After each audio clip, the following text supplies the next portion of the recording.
Atos capítulo 13, versículo 36.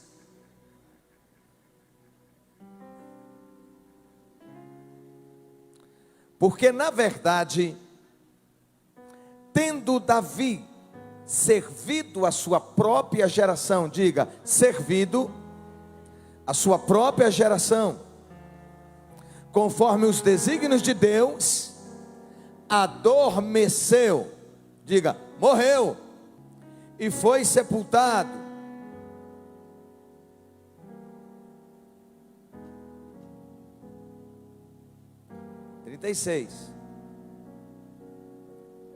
Foi posto junto de seus pais, e viu corrupção, isso é, sua carne se corrompeu, em palavras simples, apodreceu.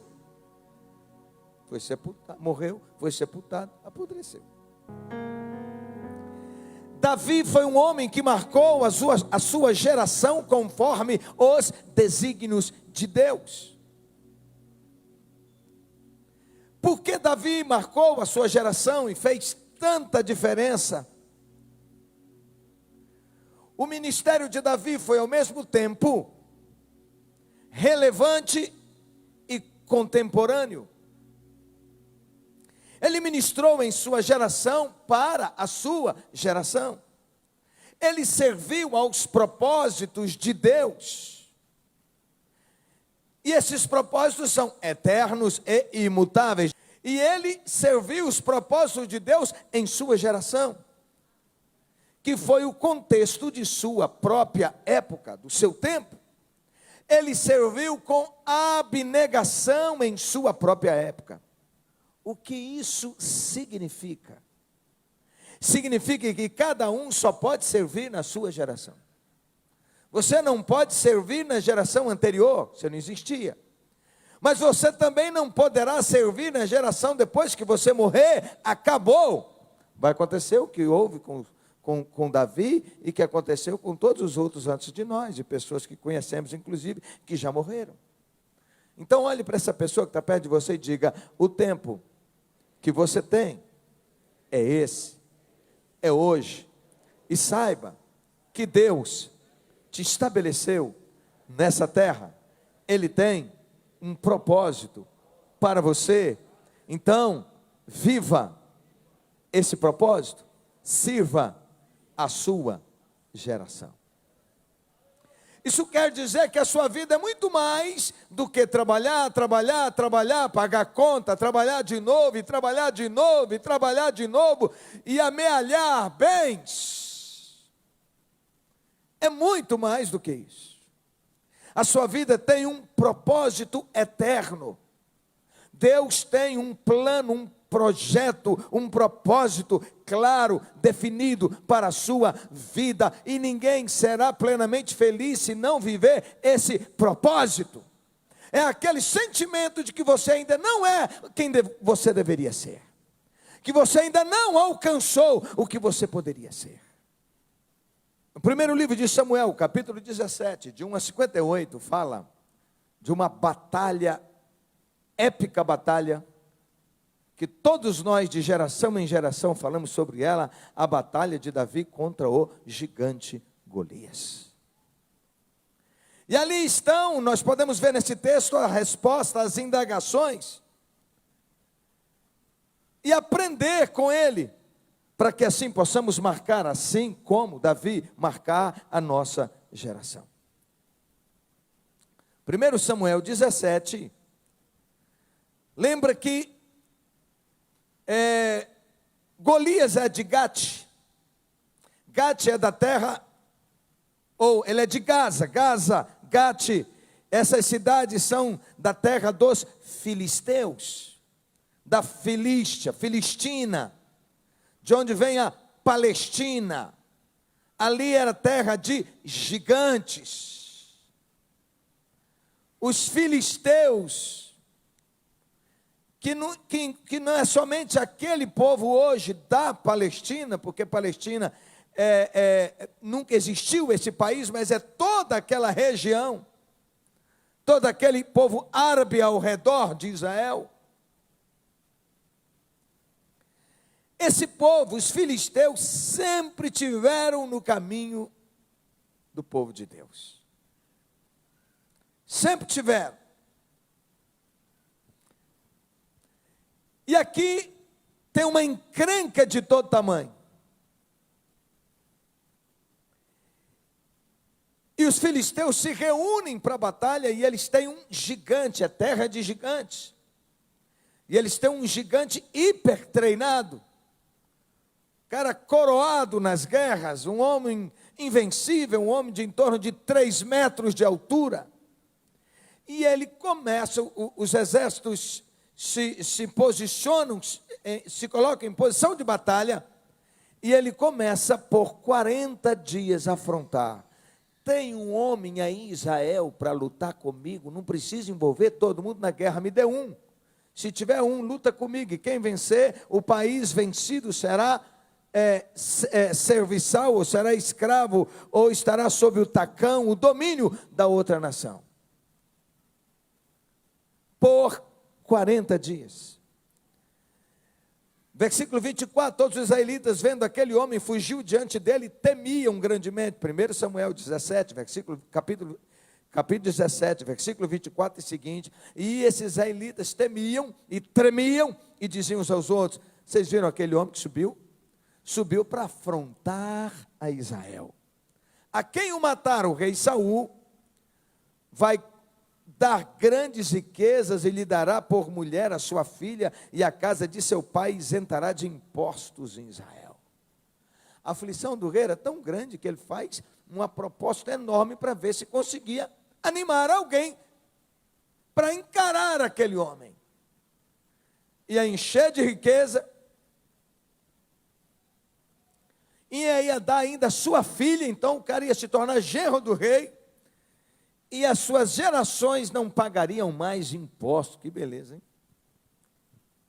Então falou Davi aos homens que estavam consigo, dizendo: Davi é aquele mesmo menino, dos seus 17 anos de idade, e os seus 3 irmãos estão na guerra, são soldados, ele não vai, porque ele não tem idade para a guerra.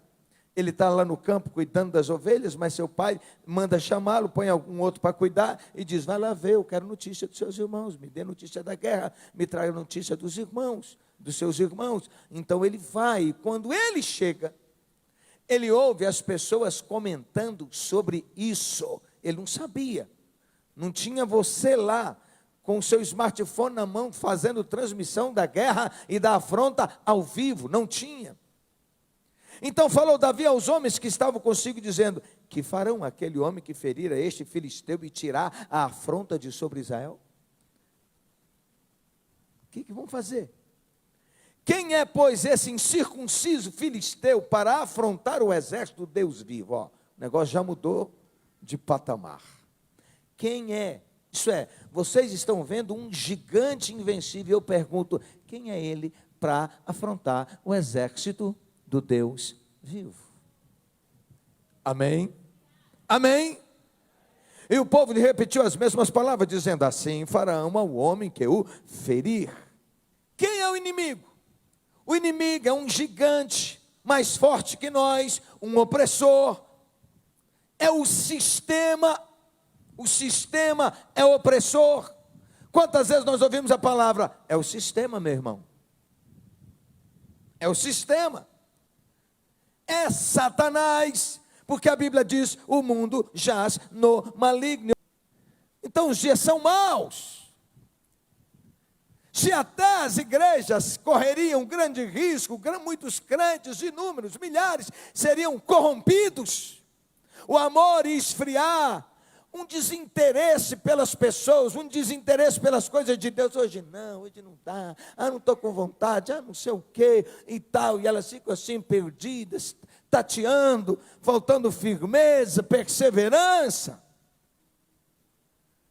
Diz que as pessoas teriam como comichões nos ouvidos. Sabe que quando um bichinho entra no ouvido e vira aquele tormento, em busca não da verdade, mas do engano. Loucos para ouvir engano. É esse o tempo, irmãos. E é nessa geração que você foi chamado para servir.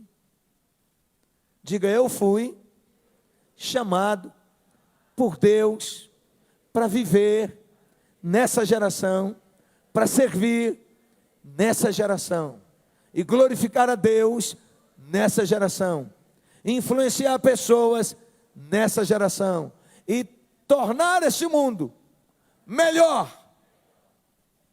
Mas parece que é antagônico, se eu estou dizendo que o mundo jaz no maligno, que as coisas vão piorar, mas quer dizer que você não pode cruzar os seus braços. É como pessoas que estão se afogando, um navio que virou e que precisa que as pessoas vão lá, no meio disso tudo, tentar salvar o máximo possível de pessoas. Então, primeiro eu quero dizer, uma igreja relevante, não é uma igreja que fica voltada só para o seu umbigo, só para os seus problemas, os seus do dia a dia, os problemas do nosso contexto, mas é uma igreja que tem uma visão de mundo, é uma igreja que sabe que a oração é que vai tocar, a oração é que vai levantar os guerreiros, as circunstâncias, é a oração que vai trazer juízo, é a oração que vai mover corações e entidades e governos, e vai mover também as entidades espirituais, vai mover. Então, é uma geração que toca a cidade, o bairro, a rua, o estado, o país e o mundo. E você é chamado para servir nessa geração. Aí eu fico pensando, quais são as orações que você apresenta para Deus? Você já... Dá uma olhadinha no seu caderninho de oração para você ver se o egocentrismo não é grande demais. Só tem oração pedindo por você e pela sua casa. Me dá isso, me dá, me dá, me dá, me dá, me dá, me dá, me dá, me dá, me dá. E não tem nada pelos outros pedindo, pela graça de Deus, e se dizendo, eis-me aqui, usa-me, usa-me. Com a minha vida, com a minha oração, com a minha influência, com os meus recursos, ou até com a minha vida para ir. Só marca a sua geração quem não fica paralisado com as ameaças do inimigo. O inimigo é especialista em meter medo. Os inimigos que você tem são pessoas, seres espirituais e circunstâncias, problemas do dia a dia. O negócio de todos eles é meter medo. Fazer pressão. No versículo 10, disse mais o filisteu, 1 Samuel 17, versículo 10, hoje desafio as companhias de Israel, dizendo, dá-me um homem para que peleje contra mim.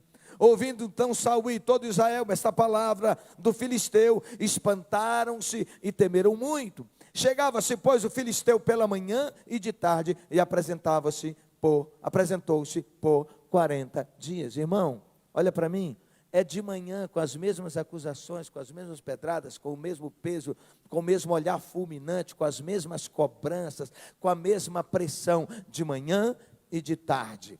De manhã para estragar seu dia, de tarde para não te deixar dormir, para te tornar ansioso, sofrendo, coração disparado.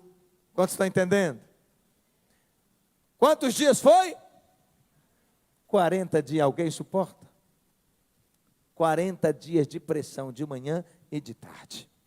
O exército ficou paralisado porque ouviu a voz do gigante. O gigante apareceu por 40 dias até um dia que chegou o pequeno Davi. É interessante que nesses 40 dias de pressão, você não vê notícia de que o exército foi orar.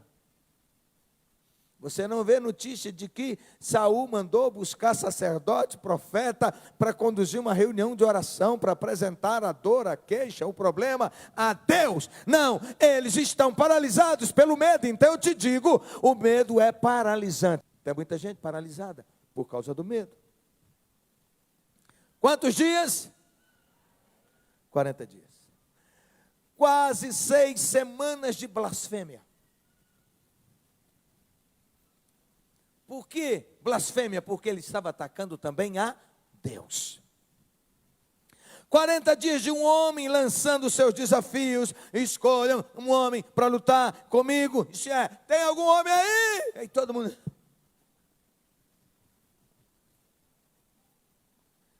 40 dias com Saul e seus homens tremendo de medo daquele homem. em recompensa tirou o medo do povo. Saul, desesperado, faz um desafio. Quem for lutar com esse cara aí, resolver lutar com ele, claro, na esperança que vença. Se vencer, vai casar com a minha filha, eu vou te tornar rico, muito rico, e sua família não vai pagar impostos mais em Israel. Ninguém aparece. Davi mostrou que aqueles eram 40 dias perdidos, quando chega um menino que não era soldado, que não era homem experimentado na guerra, não era do exército, e ele chega dizendo que eles não precisavam temer, não precisavam sentir-se ameaçados diante do gigante da Filístia, do filisteu. Foram 40 dias de medo desnecessário e inútil, porque Saul e seus homens ouviram a voz de Golias e esqueceram dos grandes feitos de Deus. Irmãos, quem está sendo provocado é o povo de Israel, é o povo que passou por experiências poderosas em toda a sua história, e as mais recentes desde a saída do Egito. Naqueles 40 anos vencendo gigantes, vencendo exércitos enormes. Esse povo esqueceu de tudo isso. Aquele era chamado o exército de Deus na terra. 2, repita comigo: só marca a sua geração quem tapar os ouvidos à voz de pessimismo do povo. Nós vamos ouvir o tempo todo, e a gente já cresce ouvindo: você não vai conseguir, não vai dar certo, você não consegue, você não vai conseguir. Não é assim? O menino está sonhando e fala com o pai que quer vencer, e o pai e a mãe estão dizendo: meu filho, nós é pobre, nós não conseguimos, desça da nuvem, para de sonhar. O gigante Golias era um homem de mais de 3 metros de altura, era um duelista que infundia medo, o rei, seus exércitos, e o povo temia ou tremia de medo. Durante 40 dias afrontou o exército de Israel, ninguém tinha coragem de lutar com ele. A voz do povo era total pessimismo, mas Davi não deixou o pessimismo do povo roubar a sua coragem. Ele se dispõe a enfrentar o gigante. A voz do povo é uma voz de fracasso. Só marca a sua geração quem não dá ouvido à crítica dos que estão à sua volta. Você entendeu isso? Pare de dar ouvido a quem está à sua volta, te criticando. Nos versículos 28 a 30, quando Davi começa a perguntar: o que é, como é que é o negócio, o que está acontecendo, e qual é a recompensa para quem enfrentar esse gigante? Ouvindo Eliabe, irmão de Davi, chegou para repreendê-lo, irmão mais velho, viu Davi falando aqueles homens, falando com os soldados, acendeu-se-lhe a ira contra Davi, mas contra Golias ele não acendeu ira. Ficou irado por causa do menino que está perguntando sobre o assunto. Por que você desceu aqui? Com quem você deixou aquelas poucas ovelhas no deserto? E diz: bem reconheço a sua presunção e a tua maldade, desceste apenas para ver a peleja, isso é, para levar notícia ruim da gente.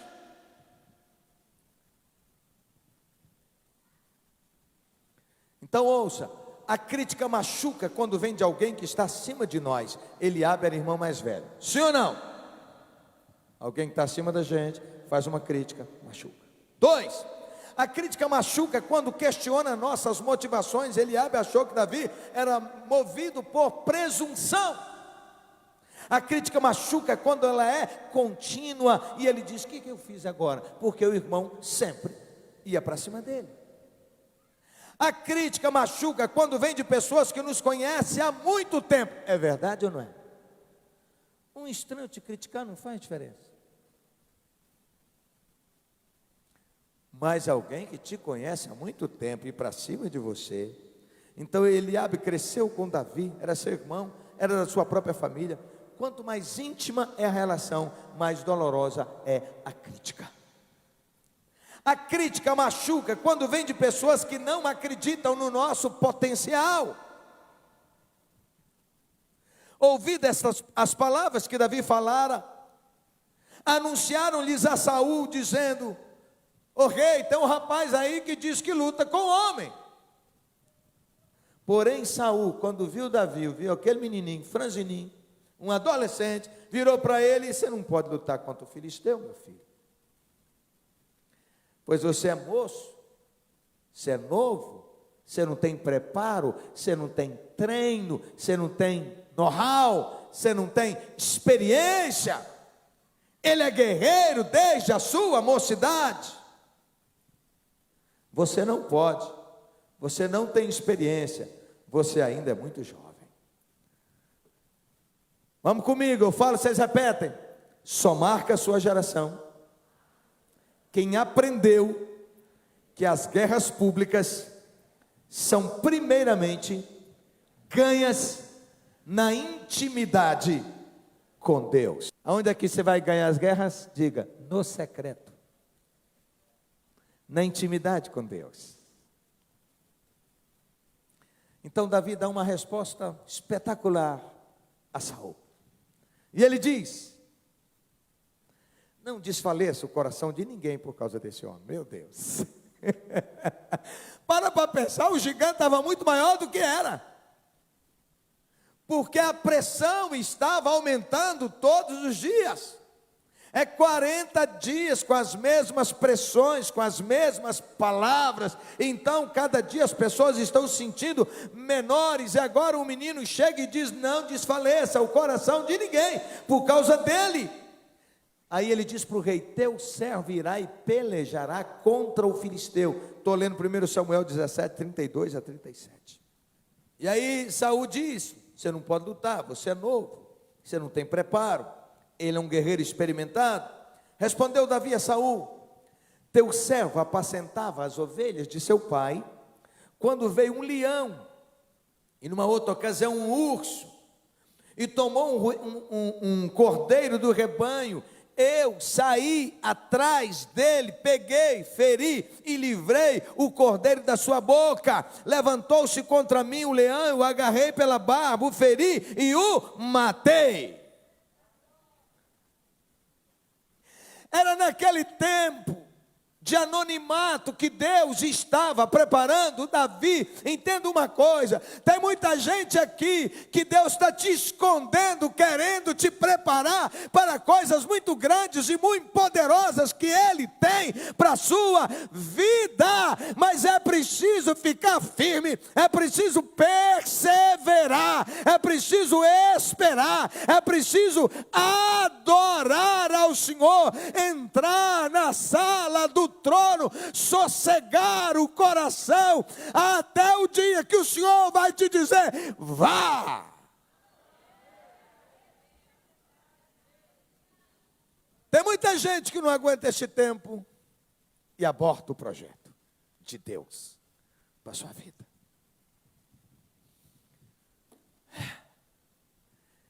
E ele diz: "O teu servo matou o leão, como matou o urso. Este incircunciso," isso é, o povo de Israel era circuncidado, era um sinal de consagração, de dedicação, de santificação a Deus. Ele está dizendo: esse é um perdido.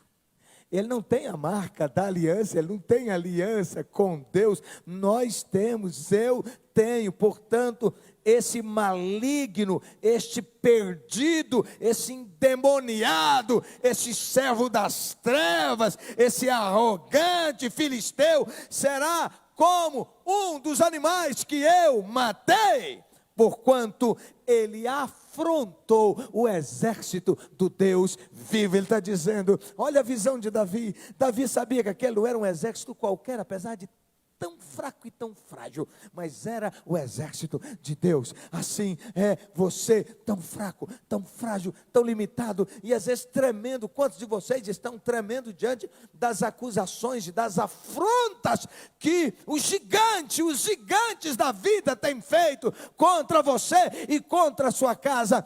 Mas se você está aliançado com Jesus como Senhor e Salvador da sua vida, a circuncisão agora aconteceu no coração. Você foi circuncidado no seu coração, separado, virou habitação do Eterno, virou exército de Deus. Meu irmão, minha irmã, você é exército de Deus. Será que você entende isso? Dá para dar um glória a Deus?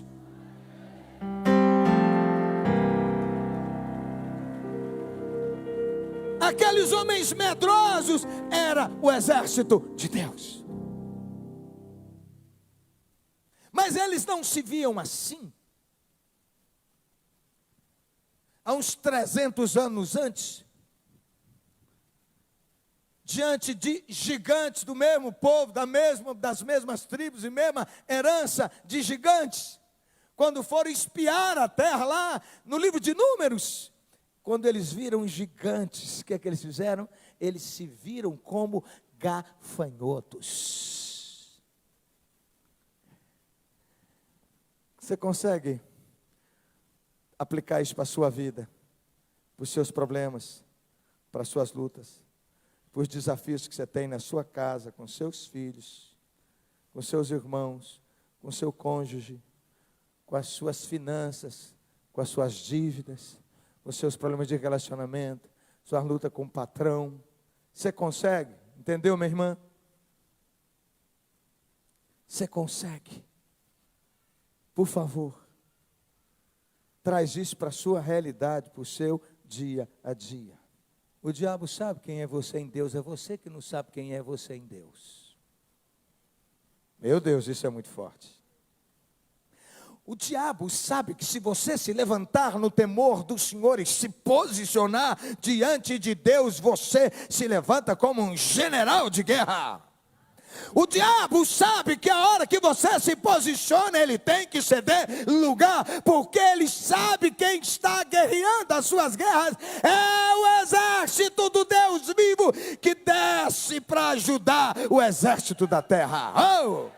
Ele afrontou o exército do Deus vivo. Ele está dizendo: eu não aceito.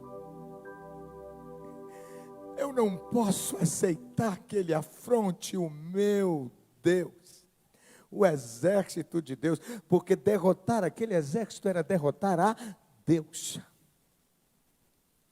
Ele diz: eu não aceito. E hoje a gente vive numa época em que as pessoas fazem piadas com o nome de Deus, brincam, caçoam, zombam, manda para nós e a gente manda para frente. Falta temor a Deus. Falta temor a Deus. Mas Davi tem o temor de Deus. Por que ele tem? Apóstolo, como é que esse temor a Deus nasce no nosso coração? O temor a Deus vai nascer da intimidade. Intimidade, filho. Quanto mais tempo na presença de Deus, mais temor a Deus, mais medo do pecado, mais a gente vai correr, mais a gente vai se posicionar, menos a gente vai questionar e vai adorar. Não sei se você já notou, minha filha, nos seus dias de maiores guerras é o dia que você mais canta com graça. É isso. Com mais autoridade, com mais unção, é isso. Sabendo que as suas lutas e a da sua casa, do seu esposo e as suas, as minhas, as nossas, estão nas mãos do Todo-Poderoso, do Invencível, daquele que guerreia as nossas guerras. Davi é o homem do Salmo 23. O Senhor é o meu pastor e nada me faltará. Deitar-me faz em pastos verdes. Os escritores afirmam que é nesse tempo do campo, é nesse tempo quando ele cuida da ovelha, É nesse tempo em que uma ovelha cai. Se você não sabe, ovelha é míope. E a Bíblia chama os crentes de ovelha. Ovelha é míope, irmão. Qual é o problema da pessoa míope? Ele não vê longe. A ovelha se perde facilmente, curiosa. Uma coisa aqui, outra ali, um capim aqui, outra ali, ela vai, só olhando para o capim e tal. Daqui a pouco ela está longe, ela está distante. Daqui a pouco, se ela cair, ela não consegue levantar, não é cabrito. Cabrito sobe em pedra, lá na minha terra é uma região só de pedras. Cabrito sobe em pedra, que você olha assim, meu Deus, não tem como esse bicho andar aí. E ele anda. Mas ovelha não. Ovelha é frágil. Ovelha, se cair num buraco, ela não consegue levantar. Ela fica lá e daqui a pouco dá dormência nas pernas. E daqui a pouco ela morre. O pastor tem que ir lá. Por isso ele toma nos braços, ele traz a ovelhinha nos braços.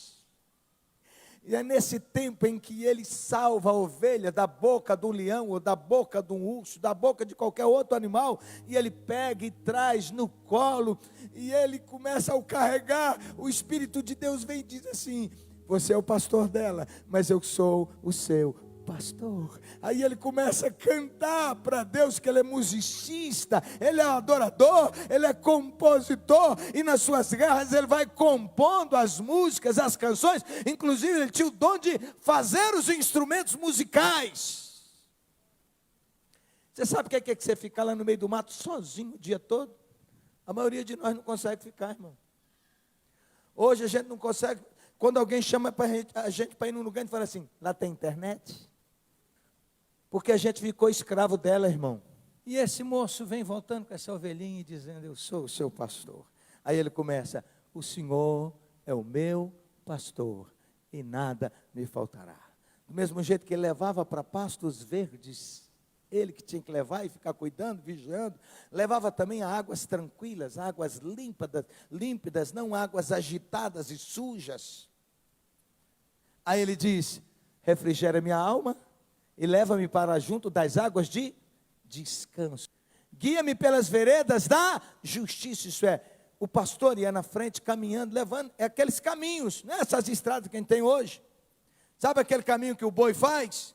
Vai passando todo dia no mesmo lugar e faz ali um caminho. Ele está dizendo: guia-me pela vereda da justiça. Do mesmo jeito que ele levava para o bom caminho, ele sabia que Deus levava pelo caminho da justiça. Guia-me pelas veredas da justiça, por amor do... Ainda que eu andasse pelo vale da sombra e da morte, lugares espinhosos assim, perigosos assim, que às vezes ele tinha que passar com as ovelhas, se escorregasse, caía, e era fatal. Ele: ainda que eu andasse pelo vale da sombra e da morte, não temeria mal algum, porque tu estás comigo. A ovelha seguia o pastor, ele estava junto, isso trazia segurança. Ele está dizendo: ainda que eu ande por problemas, ainda que eu passe por momentos difíceis, ainda que eu ande por momentos de enfermidade, de incerteza, de insegurança, de dores, de luta, de pressão, ainda que eu andasse pelo vale da sombra e da morte, não temeria mal algum, porque tu estás comigo. A tua vara e o teu cajado me consolam. Vara, porque tem hora que a ovelha sai da rota e tem que bater mesmo. E se você é ovelha, você tem que permitir ser disciplinado, porque a Bíblia diz que não tem filho que não permita ser disciplinado. Filho que não permite ser disciplinado não é filho. E o pai disciplina porque ama. Então você não pode cair nesse engano dessa geração, que o pai, o líder espiritual, o pastor não pode te confrontar, não pode disciplinar. Não gostei, falou que eu não gostei, você quer que fale o que você quer ouvir? É esse moço da intimidade com Deus, que não tem gente para bater papo, mas descobriu o caminho de bater papo com Deus, descobriu o caminho de oferecer canções para Deus, de escrever salmos para Deus que entraram para a eternidade, que a gente canta 2000 anos, mais de 2000 anos depois, quase 3000 anos depois, a gente canta os salmos que Davi escreveu.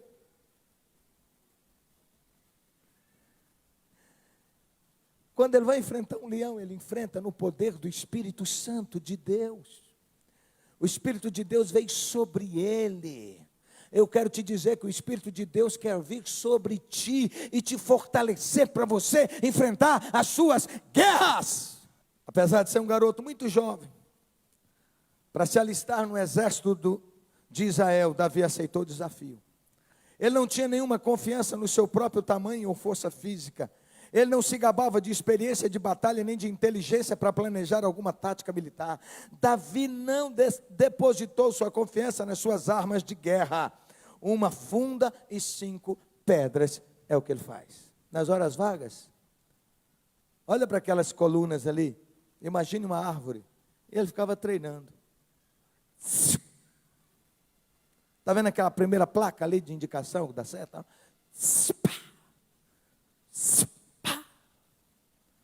Vem chegando um leão. Vem um outro animal.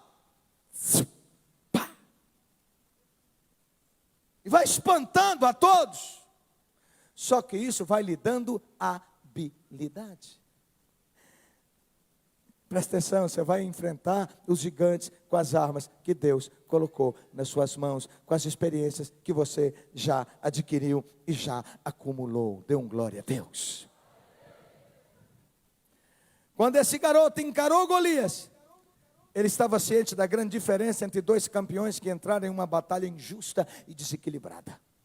Davi respondeu aos insultos do gigante com uma simples afirmação de fé. Olha o que ele responde para ele. Tu vens contra mim com espada e com lança e com escudo. Eu, porém, vou contra ti com o Senhor em nome do Senhor dos exércitos, a quem tu tens afrontado. Agora ele está falando de quê? Exércitos. Sabe por quê? Quando os soldados olhavam, viam um gigante.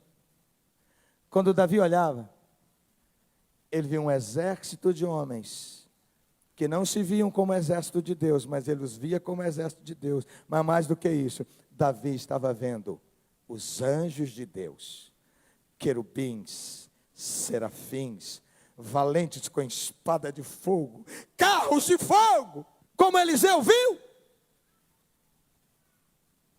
Ele está vendo o vento, que Deus podia mandar um vento ali naquele vale, soprar poeira, soprar pedra e matar aqueles homens. Ele está vendo chuva, ele está vendo granizo. Ele está vendo aquele que faz acontecer. Ele está vendo todo poderoso, é o exército de Deus. Ele não fala no singular, ele fala no plural, os exércitos de Deus. Diga comigo, primeiramente no secreto. Foi assim com Ezequias, tempos depois de Davi. Um dia Senaqueribe invadiu a cidade de Judá. Avisaram o rei, e ele foi pegando tudo quanto é ouro, inclusive do templo, foi arrancando das paredes, dos portais, de tudo, e mandou para ele.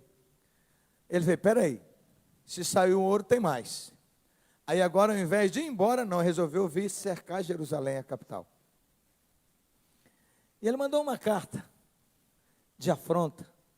E o exército da Síria era o exército poderosíssimo da época, que ele era invencível. Eles achavam, inclusive, que o exército do povo de Deus não tinha poder nenhum contra ele. E Ezequias ficou numa situação tão difícil, mas ele faz uma coisa. Ouça.